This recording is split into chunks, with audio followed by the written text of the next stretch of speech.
coffee ကိုပထမအဆုံးစတွေ့ခဲ့တဲ့နိုင်ငံကဘယ်နိုင်ငံလဲသိချင်နေဆိုရင်ကျွန်တော်တို့ဗီဒီယိုဆုံးတဲ့အထိလိုက်ခဲ့ပေးပါ coffee ကိုပထမဆုံးတွေ့ရှိခဲ့တဲ့နိုင်ငံကကျွန်တော်တို့အဲ့ဒီနိုင်ငံရဲ့နာမည်ကိုကြားလိုက်ရင်ညီညီမတွေအကိုမတွေအံ့ဩသွားလိုက်မယ်လို့ကျွန်တော်ယုံကြည်တယ်ကျွန်တော်ကိုယ်တိုင်လည်းအံ့ဩခဲ့ရတဲ့ surprise ဖြစ်ခဲ့ရ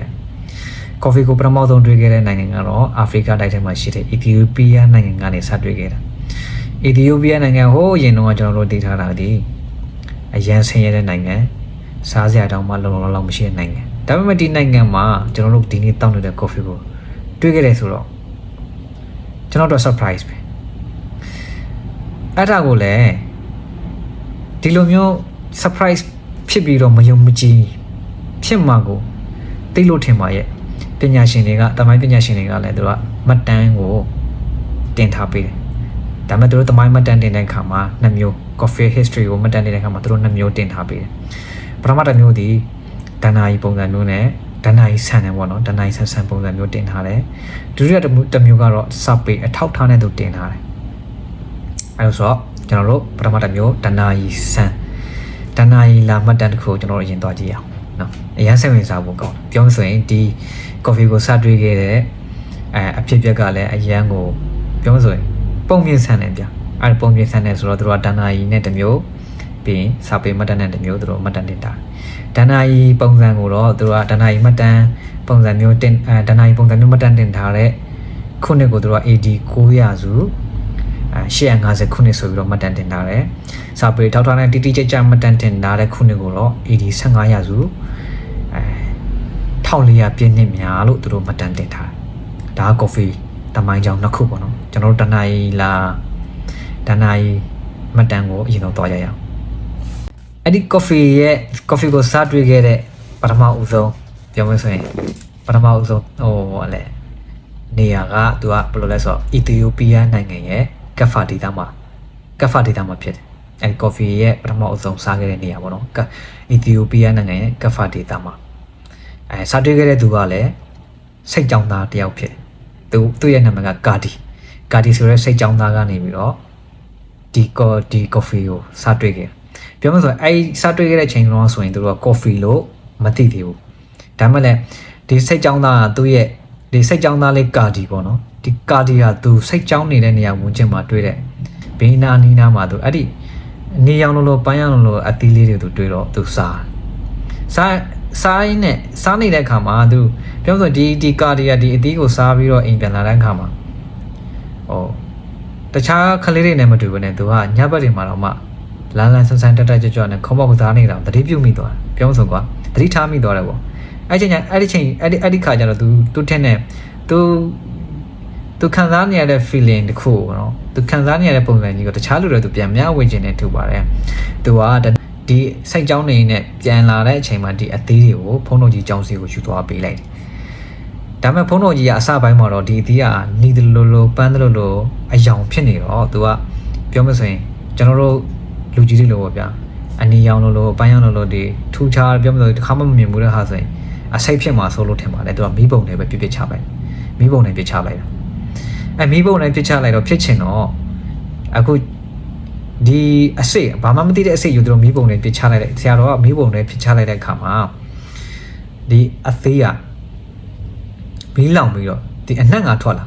အဲ့အနက်ထွက်လာကအနက်ကတအားမွေးနေတယ်ဒီမတ်တန်ရဆိုတော့မတ်တန်ထဲမှာမတ်တန်ဒီအနက်ကမွေးတဲ့အခါသူတို့ကအဲ့ဒီအသေးကိုကမန်ကနန်းပေါ့နော်အမြန်ပြေးပြီးတော့အမြန်ဆယ်ထုတ်လိုက်ပြီးတော့သူတို့စူးစမ်းနေကြလိုက်မယ်သူတို့ရဲ့အဒီခုဖုံးတော်ကြီးကြောင်းထဲမှာသူတို့ဒီအသေးကဘာအသေးလဲပေါ့နော်အနက်ကလည်းမွေးနေတယ်ဒီအသေးကဒီကလေးစားတာဘာမှဖြစ်ဘူးဆိုတော့ငါတို့လည်းစားလို့ရလောက်တယ်အဲ့တော့ငါတို့ဘယ်လိုလုပ်ရမလဲလောဆယ်တော့ဒီမီးလေးပစ်ချလိုက်တာဒီအနက်ကတော်တော်မွေးတယ်ဒီလိုဆိုတော့ငါတို့ဘယ်လိုလုပ်ရင်ကောင်းမလဲဆိုတော့ကျွန်တော်ထင်တယ်သူတို့တိုင်ပင်ကြမယ်ပြီးတော့နောက်ဆုံးဘယ်လိုသုံးရမလဲဆိုတော့ကိုသူတို့စမ်းသက်ပြီးမှသုံးကြတယ်ထင်ပါတယ်ဒီဖုန်းတော်ကြီးတွေကဘယ်လိုသုံးလဲဆိုရင်ရင်းနှီးနဲ့စိန်ပြီးတော့တောက်တယ်ဒါပေမဲ့ तू ကဘာအတွက်ဒီဖုန်းတော်ကြီးတွေကသုံးလဲဆိုရင်ဒီ ညဘက်တရားထိုင်တဲ့အခါမှာ အိမ်မငိုက်ဖို့တော့ပေါ့နော်အိမ်ငိုက်တာတွေမဖြစ်ဖို့တော့သူတို့သုံးဆွဲရင်းနဲ့သုံးဆွဲလာကြတယ်ပေါ့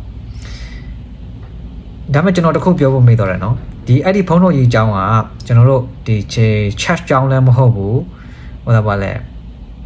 ဒီ Korean chat အကြောင်းမဟုတ်လို့ပြောတာနော် Korean chat အကြောင်းလည်းမဟုတ်ဘူးဒီဗုဒ္ဓဘာသာဝင်ဖုန်းတော်ကြီးအကြောင်းလည်းမဟုတ်ဘူးအဲ့ဒါက Islam chat အကြောင်းလို့သူမှတ်တမ်းထဲမှာရေးထားတယ်နော်အဲ့ဒီ Islam chat အကြောင်းကနေပြီးတော့ပြောမလို့ဒီ cover data မှာရှိတဲ့ Islam ဖုန်းတော်ကြီးအကြောင်းကနေပြီးတော့ဒီစိတ်ကြောင်းသားလေးယူလာတဲ့အသီးကိုဒီမိဘုံတွေပြစ်ထည့်လိုက်တာကနေစပြီးတော့ဒီအသေးကအနှံ့မှုတဲ့အတွက်စာသုံးလာကြတယ်အဲ့ဒီချိန်ကြီးကိုသူတို့က coffee စိတ်မှန်တေးအောင်မှမဟုတ်သေးဘူးအဲ့ဒီနောက်ပိုင်းကျမှသူတို့ကဒီဟာရုပ်ဒီ app ကိုသူတို့အနံ့မဲ့ဒီပြောမလို့ဒီအသေးကိုသူတို့နာမည်သတ်မှတ်ပေးလိုက်တာဖြစ်မယ်။ဘာကြောင့်လဲဆိုတော့အီသီယိုးပီးယားမှာစတွေ့တာက900စုလောက်ကစတွေ့တယ်900စု850ပြည့်နှစ်မှာသူတို့850ဝန်းကျင်မှာစတွေ့တယ်ပေါ့နော်။ဒါပေမဲ့အရှေ့လေပိုင်းကိုရောက်လာတာက1500စုမှရောက်လာတာနောက်ပိုင်းမှာကျွန်တော်ပြောပြမယ်အဲ့တော့ပထမဆုံးစိုက်ခဲ့တဲ့နိုင်ငံကလည်းအဲ့ဒီ1500စုမှာပဲပထမဆုံးစိုက်ခဲ့တဲ့အချိန်ကလည်း1500စုပဲပထမဦးဆုံးစိုက်ခဲ့တဲ့နိုင်ငံကတော့ယီမင်နိုင်ငံမှာစစိုက်ခဲ့တာဒီ coffee ကိုအီသီယိုးပီးယားနိုင်ငံမှာကျတော့သူစတွေ့ခဲ့တာကသူကသဘာဝတိုင်းပေါက်လာတဲ့ coffee စစ်နော် coffee ပင်ပေါ့ coffee သဘာဝတိုင်းပေါက်လာတဲ့ coffee ပင်ကနေပြီးတော့အဲ့ဒီအစစ်ကိုတွေ့ခဲ့တယ်အဲ့စတွေ့ခဲ့တဲ့အချိန်တုန်းကသူတို့က coffee မှမသိသေးဘူး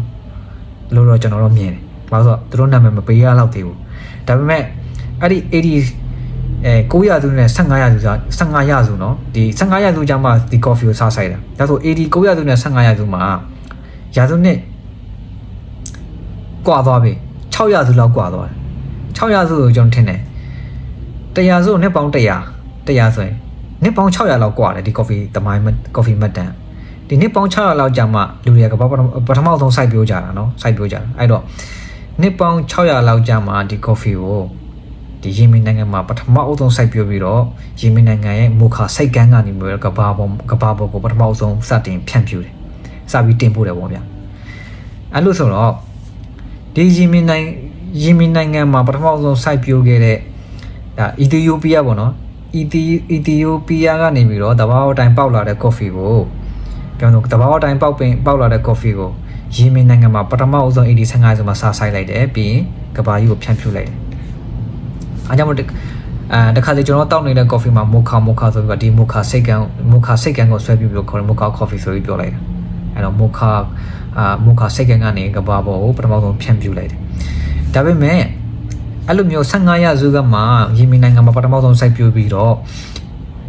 mocha စိတ်ကန်းကနေပြီးတော့ကဘာပေါ်ကိုဖြန့်ဖြူးလိုက်တဲ့ခါမှာအရင်ဆုံးရောက်လာတာဒီအရှေ့လေပိုင်းကိုအရင်ရောက်လာအရှေ့လေပိုင်းကို1600စုမှာအရှေ့လေပိုင်းကိုရောက်လာတယ်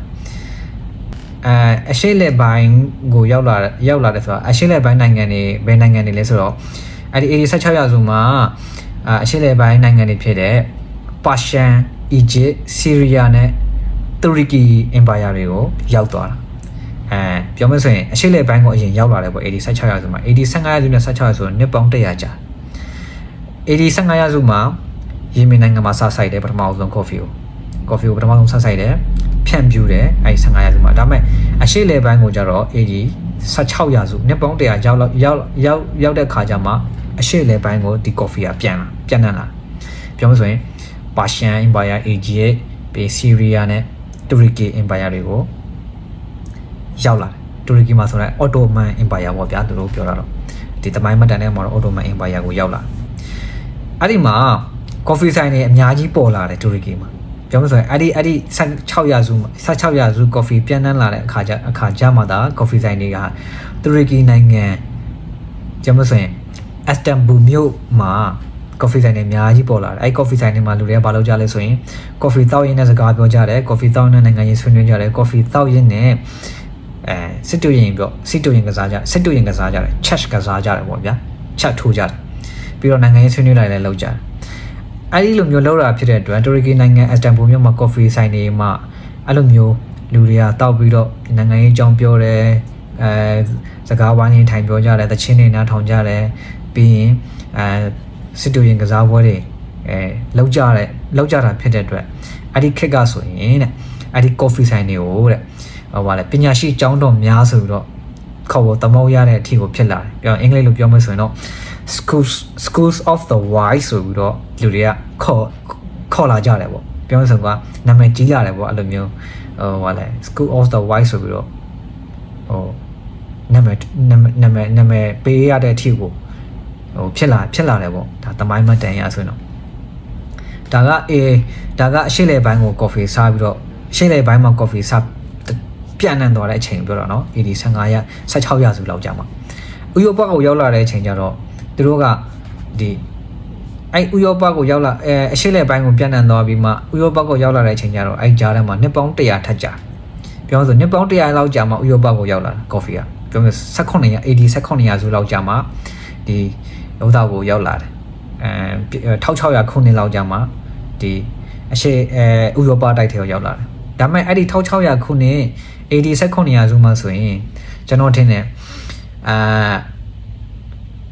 ကက်သလစ်ဘာသာဟာလွမ်းမိုးနေတဲ့အချိန်ကာလဖြစ်မယ်အဲ့တော့ကက်သလစ်ဘာသာဝင်တွေလွမ်းမိုးနေတဲ့အချိန်ကာလမှာဘယ်လိုဖြစ်လဲဆိုတော့ဒီ coffee ဟာပြောမှဆိုရင်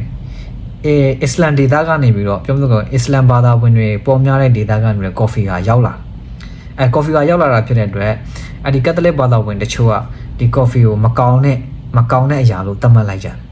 တတ်မှတ်ပြီးတော့မတောက်ဖို့ကိုတားဆီးကြတယ်ပေါ့ဗျာအဲ့ဒီချိန်မှာအဲ့မှာပေါ့ရဟန်မင်းကိုယ်တိုင်ကသူကနေပြီးတော့သူကိုယ်တိုင်ဝင်ပြီးတော့ဖြည့်ရှင်းပေးရတယ်ဒီကိစ္စသူကိုယ်တိုင်ဝင်ပြီးတော့ဘယ်လိုဆိုတချို့အဲ့ဒီကက်သလစ်ဘာသာဝင်နေတဲ့ထဲမှာလာတောက်ချင်တဲ့သူရှိမယ်ဗျာဒီ coffee ဘာလို့ coffee ကကောင်းတာကိုတောက်ချင်တဲ့သူလည်းရှိမယ်ပြောလို့ဆိုရင်မကောင်းဘူးဆိုပြီးတော့မတောက်သင့်ဘူးလို့တတ်မှတ်ထားတဲ့သူတွေရှိမယ်အဲ့လိုဆိုတော့ပုတ်ဟန်မင်းကြီးကိုယ်တိုင်ကသူကဝင်ပြီးတော့မြည်ဆန်းတယ်ပေါ့မြည်ဆန်းပြီးတော့ဖြည့်ရှင်းပေးရတဲ့အထိဖြစ်သွားတယ်နောက်ပိုင်းပုတ်ဟန်မင်းရဲ့ခွင့်ပြုချက်တောက်ဖို့ခွင့်ပြုချက်ပေးလိုက်တယ်ဒီကက်သလစ်ဘာသာဝင်တွေပေါ့နော်တောက်ဖို့တော့ကိုဒီ coffee ကိုကောင်းကြီးပေးပြီးတော့တရားဝင်ခွင့်ပြုပေးလိုက်တယ်အဲ့တော့အဲ့ဒီမှာဒါကဘာလဲပထမဆုံးယီမင်နိုင်ငံတနိုင်ငံထဲမှာပဲသူတို့စိုက်ပျိုးနေသေးတာကမ္ဘာအနှံ့မှာစိုက်ပျိုးဖို့အတွက်ကြတော့ဒီအာရပ်တွေပေါ့နော်အာရပ်တွေဆိုရင်အာရပ်နိုင်ငံအာရပ်ဒေသပေါ့အာရပ်ဒေသကလူတွေလို့ပြောမှာပေါ့နော်အာရပ်တွေကတဲ့ coffee အစိတ်ကိုတခြားနိုင်ငံတွေမရအောင်သူတို့ကတင်းကြပ်နဲ့သူတို့ကတားဆီးထားတယ်ပေါ့ဗျာအဲ့ဒီအချိန်မှာဘလောက်ပဲတားဆီးတာကောင်းတဲ့ຢာတွေဒီရောက်တာပဲကျွန်တော်တို့စီပြောမလို့ကောင်းတဲ့ຢာတွေကိုဘယ်လိုပဲတားဆီးလို့မရဘူးသူတို့နီလန်မျိုးနဲ့ရောက်သွားတာပဲဘယ်လိုလဲဆိုရင် Dutch လူမျိုးတွေက coffee ဈေးခိုးထုတ်ပြီးတော့အင်ဒိုနီးရှားနိုင်ငံ Java ကျွန်းကိုပို့လိုက်ပြောမှဆိုကွာ coffee ဈေးကိုခိုးထုတ်တဲ့အင်ဒိုနီးရှားနိုင်ငံ Java ကျွန်းမှာစိုက်ရတယ်ပေါ့ခိုးထုတ်ပြီးစိုက်တဲ့အခါမှာအောင်မြင်သွားတဲ့ coffee စိုက်တာအဲ့မှာပြောမှဆိုကွာအာရပ်လူမျိုးတွေကတော့သူတို့က coffee ဈေးတခြားနိုင်ငံတွေမြောက်လို့ထိန်းတယ်ပေါ့သူတို့ထိန်းချုပ်လိုက်တဲ့တားဆီးလိုက်ဒါပေမဲ့လည်း Dutch လူမျိုးတွေကခိုးထုတ်ပြီးတော့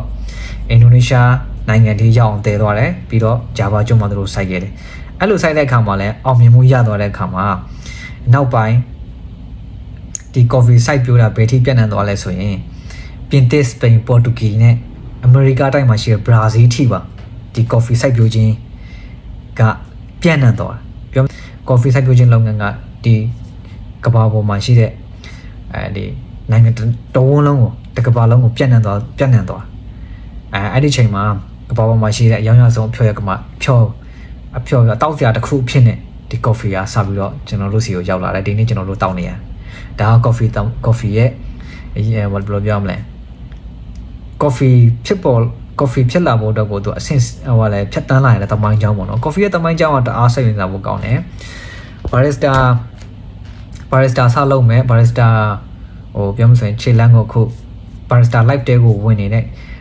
ညီညီမတွေအကိုအမတွေပေါ့နော်ဒီအကြောင်းအရာတွေကိုသိထားဖို့လိုအပ်တယ်လို့ကျွန်တော်ကထင်တယ်ဘာလို့ဆိုတော့ကိုက coffee သမားတယောက်ဖြစ်တယ်ဆိုရင် coffee ရဲ့ဖြစ်ပေါ်လာပုံ coffee ဘယ်လိုရောက်လာတဲ့ coffee ကကျွန်တော်တို့စီဘယ်လိုရောက်လာတဲ့ဆိုတဲ့အထီကိုကျွန်တော်တို့သိထားဖို့လိုတယ်ပြီးတော့ကျွန်တော်တို့ဒီ knowledge ကိုသိပြီးဆိုရင်တခြားသူမေးလာတဲ့ခါကျရင်လည်းကျွန်တော်တို့ဖြေလို့ရတယ်ပြောဆိုရင်ကျွန်တော်တို့ barista အလုပ်ကိုလုပ်တယ် coffee အကြောင်းကိုမသိဘူးဆိုရင်အဲ့ဒါပြောမစင်လွဲနေတယ်လို့ကျွန်တော်တို့မြင်မိတယ်ဗျာဒါကြောင့်မို့ကျွန်တော်လည်းလေးလာတယ်ပြီးရင်အခု sharing ပြန်လုပ်တယ် ဒါကကျွန်တော်ကအရင်သိလို့ရရင်တက်လို့မို့ကျွန်တော်လေ့လာပြီးတော့သိထားတဲ့လောက်လေးကိုပြန်လဲမျှဝေခြင်းဖြစ်ပါတယ် coffee ရဲ့တမိုင်းကြောင်းဒီအရင်ကိုမှဘယ်လိုပြောမလဲတကယ်ကိုတဏှာကြီးလဲဆန့်တယ်လို့တကယ်ကိုစိတ်ဝင်စားဖို့လဲကောင်းပါတယ်ဒီထက်ပိုပြီးတော့အသေးစိတ်သိချင်နေဆိုရင်ကျွန်တော်တို့ဒီ coffee အကြောင်းပေါ့နော် coffee စတင်ဖြစ်ပေါ်လာပုံဆိုပြီးတော့YouTube မှာလည်းအများကြီးရှိတယ်တချို့ပညာရှင်တွေဟောတာလည်းပြောပြထားတာပေါ့နော်တချို့ကျွန်တော်ထပ်ပိုသိပိုတက်တဲ့ပညာရှင်တွေbarista တွေ professional barista တွေရှင်းပြထားတာရှိတယ်ပြီးရင် Google မှာလည်းသူတို့မှတ်တမ်းတင်ထားတဲ့ coffee history မှတ်တမ်းအင်ဂျီရှိပါတယ်အဲ့မှာတော့ share ပြီးတော့တိတိကျကျလေးလေးလာကကနန analyze လုပ်ပြီးလေးလာဖတ်ရှုလို့ရပါတယ်အားလုံးပဲကျွန်တော်နဲ့အတူ video ဆုံးတဲ့အထိ like ပါကြည့်ရှုပေးတဲ့အတွက်ကျေးဇူးတင်ပါတယ်တကယ်လို့ဒီအခုကျွန်တော်ပြောတဲ့ coffee ရဲ့တမိုင်းကြောင်းအကြောင်းအရာလေးကအကိုဥပမာတွေညီညံမတဲ့အတွက်အကျိုးရှိတယ်အကျိုးရှိတယ်အသုံးဝင်တယ်ဘုဒ္ဓတာလေးတစ်ခုရသွားတယ်ဆိုရင်ကျွန်တော်ကိုsubscribe လုပ်ကျွန်တော်ရဲ့ channel ကို subscribe လုပ်ခြင်းအဖြစ်ထောက်ပံ့ပေးပါဒီထက်မကပို့ပြီးတော့ပတ်သက်တဲ့အကြောင်းအရာတွေပို့ပြီးကျွန်တော်တင်ပေးနိုင်ဖို့အတွက်ပဲဖြစ်ပါတယ်ခင်ဗျာကျေးဇူးတင်ပါတယ်ခင်ဗျာ